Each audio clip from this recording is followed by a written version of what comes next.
اور آپس میں دو معتبر شخص کو گواہ کر لو. اے گواہ ہو، اللہ تعالیٰ گواہ دینے والوں کو پوچھتے، اے گواہ ہو، اگر گواہی کی حاجت پڑے تو تم ٹھیک ٹھیک اللہ کے واسطے بلا روایت گواہی دو. گواہ دینا، گواہی دینے والے اس کا لیاقت رکھنا، کسی کی طرف بڑھ کر بات نہیں کرنا تاکہ ان کا زندگی برباد ہو سکتا ہے. ٹھیک ہے، اس لیے جو گواہ لوگ ہوتے ہیں نا، جو گواہ دینے والے، نہ عورت کی طرف بات کرنا نہ عورت کی طرف بات کرنا، بالکل ٹھیک بات کرنا جو بات ہے. اور آپس میں سے دو معتبر شخص کو گواہ کر لو.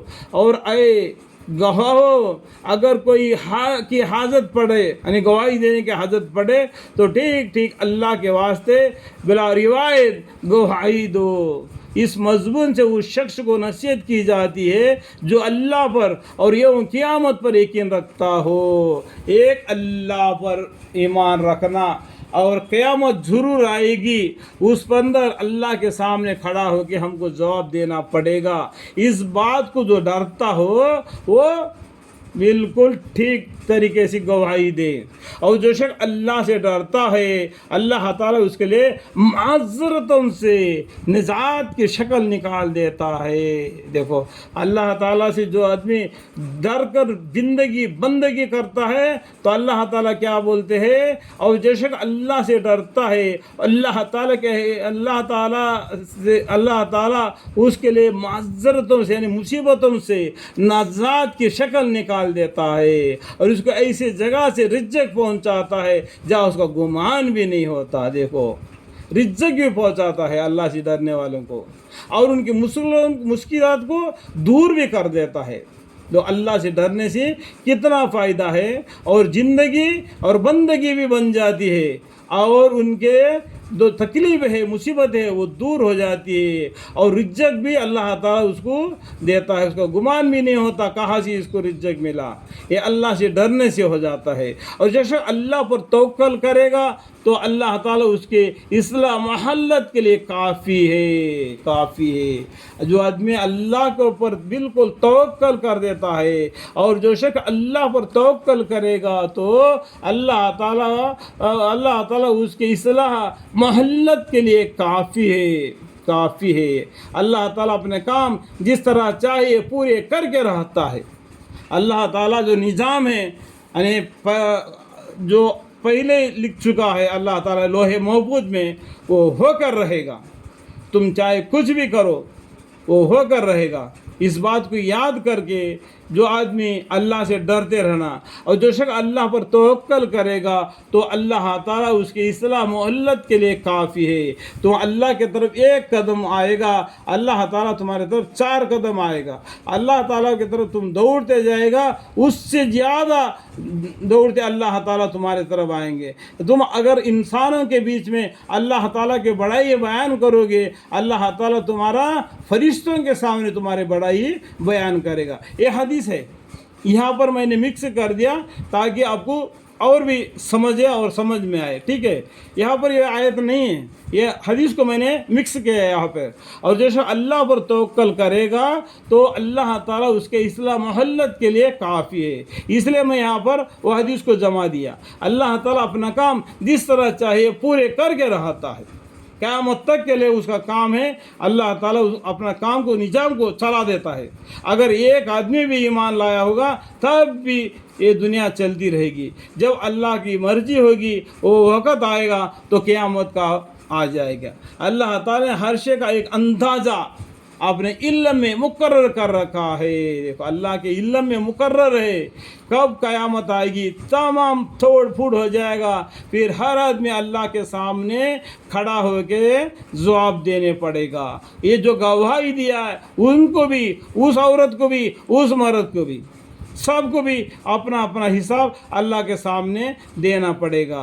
اوپر عدت کے اجمالاً ذکر تھا، عدت کے بارے میں اوپر بتلا دیا، تو اور تفصیل یہ کہ تمہارے مطلب بیویوں میں سے جو عورتیں بہت زیادہ سن کے حیض آنے سے مایوس ہو چکی ہے، یعنی کچھ جوانی میں عورت کو حیض آتا ہے، جب عمر زیادہ ہونے کے بعد میں ان کو حیض آنا بند ہو جاتا ہے، اس کے بارے میں بھی اللہ تعالیٰ بتاتے ہیں۔ وہ اوپر عدت کے بارے میں، اس سے پہلے آپ کو عدت کے بارے میں بتا دیا کہ عدت نکل جانے کے بعد اس کو نکاح میں رہنے دو یا اس کو طلاق دے دو۔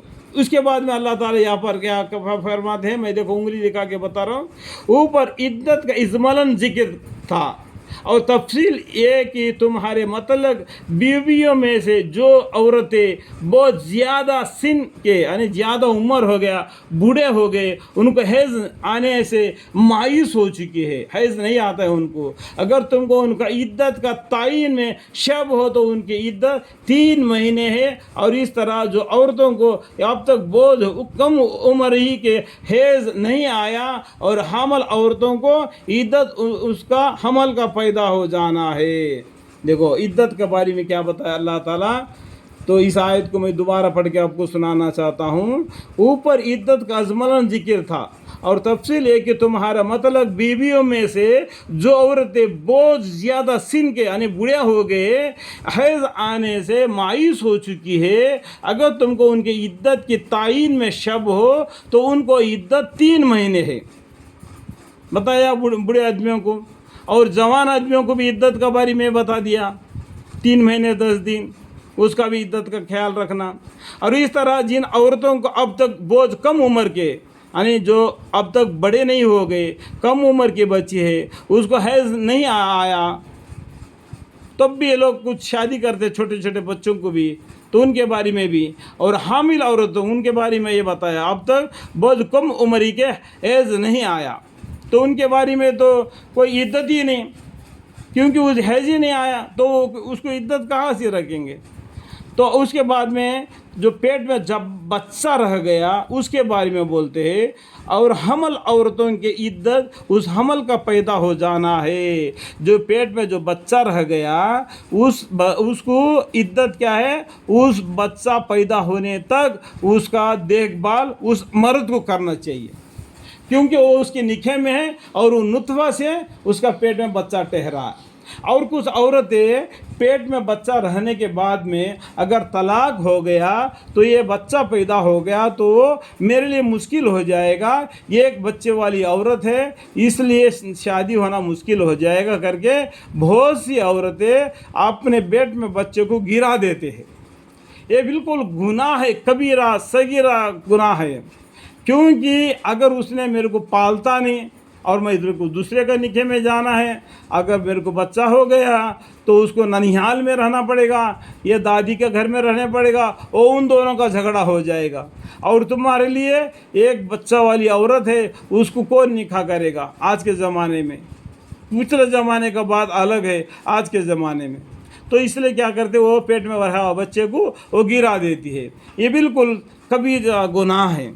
تو اس کا عدت کیا ہے، اس کا پیٹ میں کا حمل پیدا ہو جانا ہے، وہ بچہ پیدا ہونے تک اس کا عدت ہے۔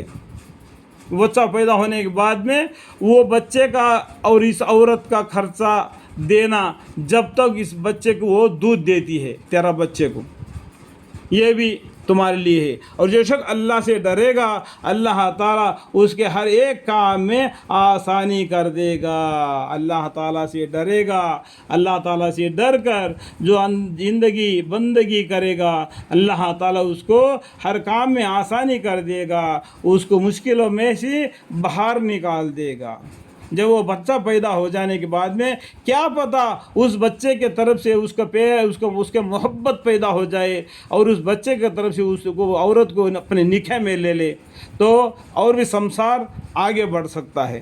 اگر تم اس طلاق دینے کے بعد میں پیٹ میں جو بچہ ہے اس کو چھپا کر نہیں رکھنا، تو میں نے آگے بتلایا ایسے کام نہیں کرنا، کیونکہ تمہارا حمل عدت پیدا ہونے تک ہے وہ بچہ، اور حامل عورتوں کے عدت اس حمل کا پیدا ہو جانا ہے، تب تک کے لیے خرچہ اس مرد کو دینا پڑے گا جس کی یہ عورت ہے، جس کے نطفہ سے اس کا پیٹ میں بچہ ٹھہرا ہے۔ اور جیسا اللہ سے ڈرے گا اللہ تعالیٰ اس کے ہر ایک کام میں آسانی کر دے گا۔ یہ جو کچھ مذکور ہوا اللہ کا حکم ہے، یہ اللہ کا حکم ہے۔ اب تو جتنا بھی جو بتلایا گیا ہے یہ میاں بیوی کے بیچ میں یہ اللہ کے حکم ہے، یہ اللہ کے حکم سے باہر نہیں نکلنا، کیونکہ دین اسلام کا ڈیرے سے باہر نہیں نکلنا۔ جو اس نے تمہارے پاس بھیجا ہے، جو اللہ تعالیٰ نے وہی کے ذریعہ اللہ تعالیٰ ہمارے محمد مصطفیٰ صلی اللہ علیہ وسلم پر یہ قرآن نازل فرمایا ہے، جو وہی کے ذریعہ تمہارے پاس یہ حکم کو اللہ تعالیٰ نے اس نے تمہارے پاس بھیجا ہے، اس حکم کو مانو، اللہ کے حکم کو مانو۔